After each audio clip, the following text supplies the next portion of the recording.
እዚህ ድረስ ተደርሷል። እንዳልኩት ይሄንን ሊያሳካ የሚችል የብረት ብዛት ባለማግኘታችን ከብዙ ውጣ ውረድ በኋላ ሁለት ባልና ሚስት እግዚአብሔር ይስጣቸው በዱቤ የ7 ሚሊዮን ብር ሲሰጡን የመሰረቱን ብረት በአንድ ጊዜ ያሟሉልን። ከዛ እንግዲህ የህንፃ ቤተክርስቲያን ምን አይነት መሆን አለበት ውስጡ የሚል ነው። የህንፃ ቤተክርስቲያን 3 አይነት አሰራሮች አሉ።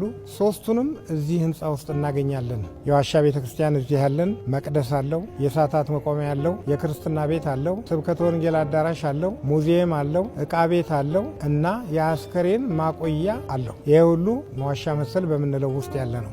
መቅደሱ ውስጥም ያሉት የአባታችን የአቡነ ገብረ መንፈስ ቅዱስ ታቦት ነው ማለት ነው። ወደ ላይ ስንወጣና ከመሬቱ ጋር እኩል የሆነው 00 የምንለው ደግሞ ሰቀላ ወይንም ደግሞ ካቴድራል የሚባል ሙሉ በሙሉ ዘመኑን በዋጀ ቅርጽ የተሰራ ነው። ይሄ ሁለተኛው ሲሆን በዚህ መቅደሱ 3 መንበሮች አሉት፣ 3 ታቦታት አሉት እና ሙሉ በሙሉ ይሄ ቦታ የተዘጋጀው ለሚቆርቡ ሰዎች ብቻ ነው። እላይ ስንወጣ ደግሞ ክብ ቤተክርስቲያን እናገኛለን። መቅደሱን በመሃል አድርገን ዙሪያውን መዞር የሚያስችል ራሱን የቻለ ስፋት ያለው ቦታ አለ። ይሄ ደግሞ የክብ ቤተክርስቲያንን ቅርጽ ያሟላ ነው ማለት ነው።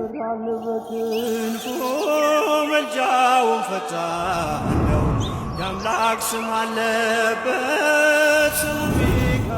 የቅኔ ማህሌት መቆሚያ ያለው በቀኝ በኩል የሴቶች መቆሚያና በግራ ደግሞ የወንዶች መቆሚያ። የቅኔ ማህሌቱን ሌሊቱን ሙሉ ሲከታተሉ የሚያድሩበት ቦታ አላቸው። ይሄ ቦታ ቅኔ ማህሌት ይባላል።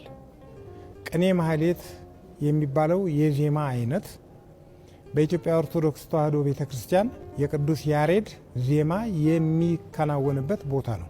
እንግዲህ ይህንን ተከትሎ ደግሞ ምንድነው እንዳልነው የሊቃውንት ቦታ ስለሆነ እንደምታዩት ስዕሎቹ ይህንን መግለጽ አለባቸው።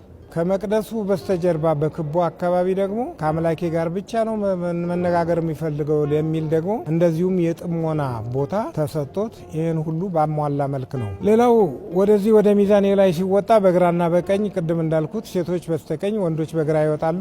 ካህናቱ ደግሞ የራሳቸው በስተግራ በኩል በደወል ቤቱ ውስጥ በኩል እንዲወጡ የሚያደርጋቸው ራሱን የቻለ መወጣጫ አላቸው ማለት ነው። ስለዚህ መገፋፋት አይኖርም። የሴቶቹ መግቢያ ነው፣ ሰፊ ነው። እንደምታዩት በግራናይት ነው የተሰራው። ይሄ ሙሉ በሙሉ የሴቶቹ መቆሚያ ነው ማለት ነው። እነሱ በዚህ ገቡ። ቅድም እንዳልኩት ሊቃውንቱ በዚህ በኩል ይገባሉ። ራሱ በሩ ላይ እንኳን ይሄው ከበሮ ሲመታ ሲዜን ማለት ነው። መልአኩ ደግሞ ሲባረካቸው ይታያል።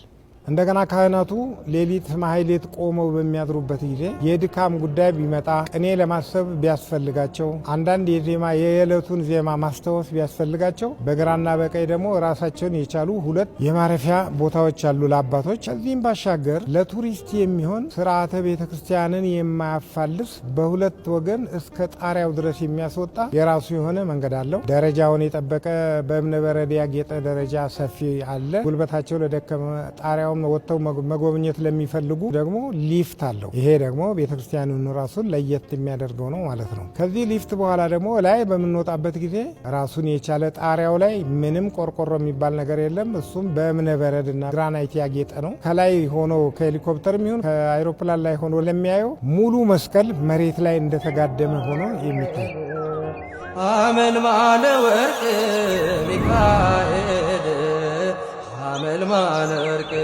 አይኑ ዘርግብ።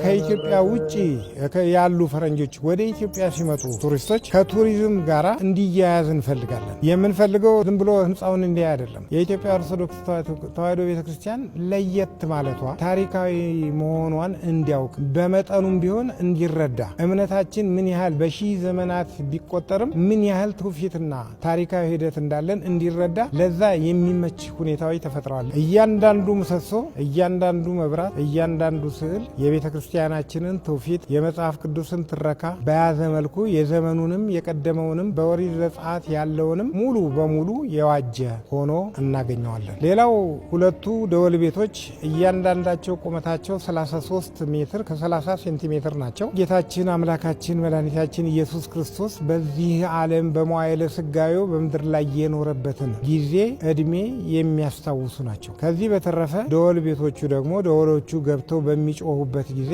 የመጥምቁ ዮሐንስን ምሳሌ የያዙ ናቸው። በበረሃ የሚጮህ መንግሥተ ሰማያት ቀርባለችና ንስሐ ግቡ የሚል ነቢዩ እንደ ወልሙ ሲደወል ወደ ቤተ ክርስቲያን ኑ እናንተ ሸክም የከበዳችሁ ብላ ቤተ ክርስቲያን የምትጠራበትን ምሳሌ የያዘ ነው።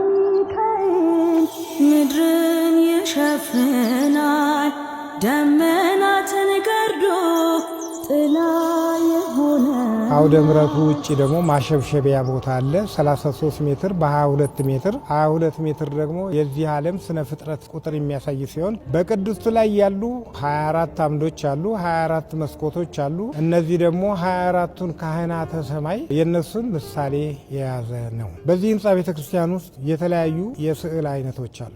በውስጥ በኩል በሸራ ላይ ስዕል አሉ።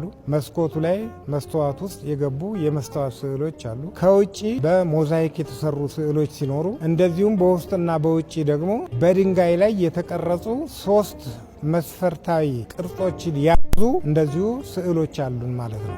ስለዚህ ዘመኑን የዋጀውም ሆነ የድሮውን ሁሉንም እንዲህ ተደርጎ የተሰራ ዘመን ተሻጋሪ ህንፃ ነው። እንግዲህ ይሄ ህንፃ ሲሰራ እንደምታየው ዙሪያውን በእንጨት ተለብጧል። እነዚህ የመጀመሪያውን ቤተ መቅደስ ሰሎሞን ንጉሥ ከሰራው ጋር አብሮ የተያያዘ ነው። ብዙ መብራቶች ይታያቸዋል። ከዋክብት መሰል መብራቶች አሉ። ትላልቅ ክሪስታል የሆኑ መብራቶች አሉ። እነዚህ መብራቶች ከዋክብት መሰሎቹ ወደ 3800 ይጠጋሉ።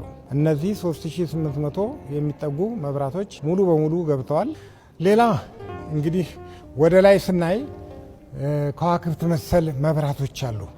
ሰማይን በከዋክብት ያስጌጠ አምላክ የእኛንም ቤተ ክርስቲያን እንደዚሁ እንዲያስጌጣት ነው። ስዕሎች ይታዩቸዋል። ሀረጎች፣ እነዚህ ሀረጎች ሙሉ በሙሉ እስካሁን ድረስ በኢትዮጵያ ኦርቶዶክስ ተዋሕዶ ቤተ ክርስቲያን የሀረግ አጣጣል እነዚህ ሀረጎች በሙሉ አዲስ ናቸው። እንግዲህ ዙሪያውን ያው እንደምታዩት እዛ ቅድስቱ ላይ ዙሪያውን ስዕሎች አሉ፣ መላእክት አሉ፣ መስቀል የያዙ መላእክት አሉ። በዛ በኩል እመቤታችን ኪዳነ ምሕረት አለች። ትላልቅ ተንጠልጣይና ተለጣፊ መብራቶችም እንደዚሁ ገብተዋል። ከውጭም እንደዚሁ ይታያሉና ከውጭ ለሚያያቸው ጽርሐ አርያም ውስጥ ያለን የሚያስመስል ብሩህ ደመናን የተቀበለ ከመሬት ከፍ ያለ ከሰማይ ዝቅ ያለ ያስመስላቸዋል። እና እንግዲህ በዚህ መልኩ ነው ህንፃ ቤተክርስቲያኑ የተሰራው።